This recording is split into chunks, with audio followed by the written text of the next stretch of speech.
Hello everyone, in the process of learning digital electronics, in this video we are going to learn about K-map for 4 variable using don't care conditions, which is a special case.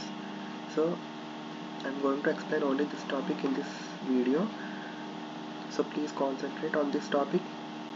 Please watch the video until end, and if you are new to my channel, please subscribe, like and share. Okay, let's move into the video.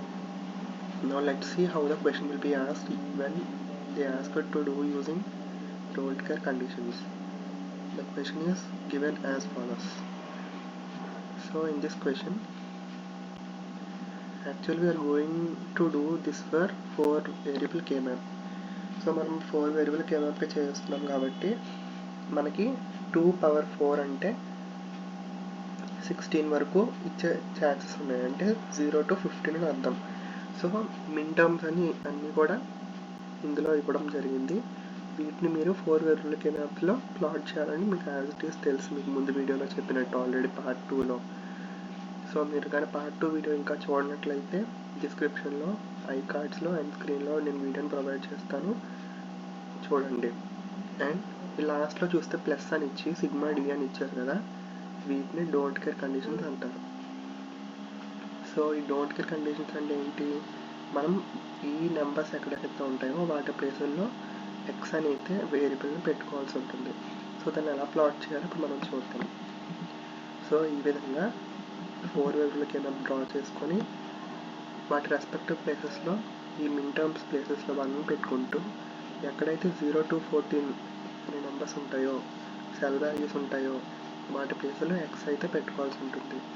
So X పెట్టుకున్నాక ఈ ఎక్స్ని ఏం చేయాలి అంటే వాటిని కంపల్సరీగా pair up చేయాలి వన్స్తో అని rule అయితే ఏం లేదు.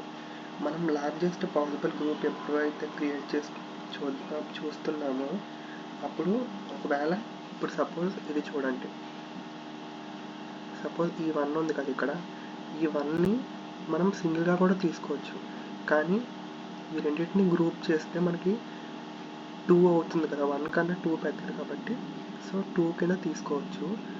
ఇన్ ద సేమ్ వే ఇటువైపు 2 ఉన్నాయి, ఇటువైపు 2 ఉన్నాయి కాబట్టి ఈ రెండింటిని పేరప్ చేసి 4 కింద కూడా తీసుకోవచ్చు. సో ఈ విధంగా పేరప్ చేసుకొని ఇన్ ద సేమ్ వే నేను ఎలాగైతే మన వీడియోలో చెప్పానో వాటిని చూసుకుంటూ బూలియన్ ఎక్స్ప్రెషన్స్ తెప్పించుకోవాలి. I hope you are clear about this.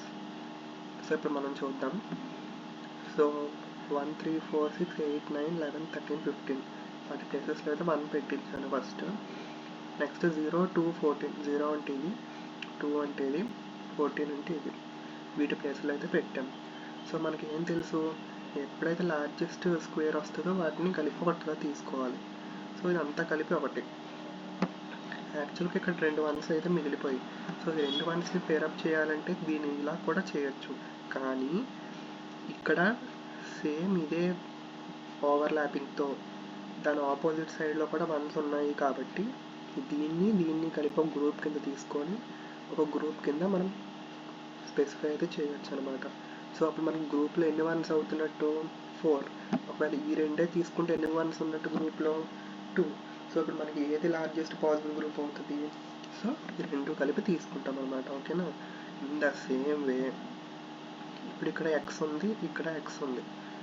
ఒకవేళ ఈ రెండింటిని కన్సిడర్ చేయకుండా ఈ 1ని మాత్రం తీసుకుంటే ఓన్లీ 2 అవుతున్నాయి, కానీ ఈ ఎక్స్ని కూడా కన్సిడర్ చేస్తే మనకి 4 పాసిబుల్తో మనకు ఒక లార్జ్ స్క్వేర్ వస్తుంది కాబట్టి మనం ఇలా కూడా తీసుకోవచ్చు. ఇన్ ద సేమ్ వే ఇక్కడ ఈ రెండింటిని కూడా మనం తీసుకోవచ్చు, ఎందుకంటే ఇక్కడ ఈ 1 మిగిలిపోయింది కాబట్టి. ఓకేనా. ఇన్ ద సేమ్ మనకి ఈక్వేషన్స్ ఎలా రాయడం వచ్చు కదా మీకు. సో దాని విధంగా మీరు ఈ f of a, b, c, d అనే మినిమైజ్డ్ బూలియన్ ఎక్స్ప్రెషన్ని తెచ్చుకోవచ్చు. ఒకవేళ ఇది ఎలా వచ్చిందని మీకు అర్థం కాకపోతే పార్ట్ 2 వీడియో చేసిన K-మ్యాప్స్లో ఉన్న వీడియోని మీరు చూడండి, మీకు అర్థమవుతుంది. So thank you for watching this video. మీకు ఈ వీడియో కానీ నచ్చినట్లయితే please subscribe, like and share and support మీ. Thank you. బాయ్.